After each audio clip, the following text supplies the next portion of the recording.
Hey guys, welcome to Priyanka Subbarao vlogs. ఈరోజు మనం streets leg noodles చూసేద్దామా. సో ఫస్ట్ మనం బాయిలింగ్ వాటర్లో వచ్చేసి నూడిల్స్ వేసేయాలి. అవి 75% బాయిల్ అయిన తర్వాత ఐస్ క్యూబ్స్ వేసి స్టవ్ ఆఫ్ చేసేసి దాన్ని సపరేట్ ప్లేట్లో తీసుకొని మనం ఆయిల్ వేసుకోవాలన్నమాట. ఆయిల్ ఎందుకు అంటే అంటుకోకుండా ఉండడానికి.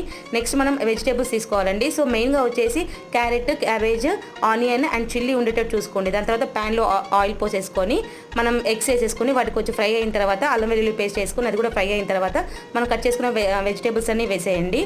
సో దీని తర్వాత ఏం చేయాలంటే ఒక 4 minutes సాట్ చేసేయండి. దాని తర్వాత నూడిల్స్ వేయండి. నూడిల్స్ వేసిన తర్వాత మనం మసాలాస్ వేసుకోవాలి. సో మెయిన్గా వచ్చేసి కారము, ఉప్పు, ధనియాల పొడి అండ్ గరం మసాలా అనమాట. ఎక్స్ట్రాగా మీకు కావాలంటే మిరియాల పొడి అండ్ చికెన్ మసాలా వేసుకోవచ్చు.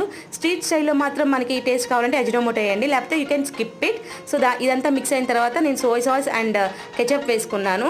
వెనిగర్ అయితే నేను స్కిప్ చేశానండి, ఎందుకంటే నాకు ఆ టేస్ట్ నచ్చదు అనమాట. సో ఇవన్నీ మంచిగా కలిసిన తర్వాత కొరియాండర్ తోటి గార్నిష్ చేసేసి మంచిగా వేడివేడిగా తింటే సూపర్ మస్ట్ రెసిపీ.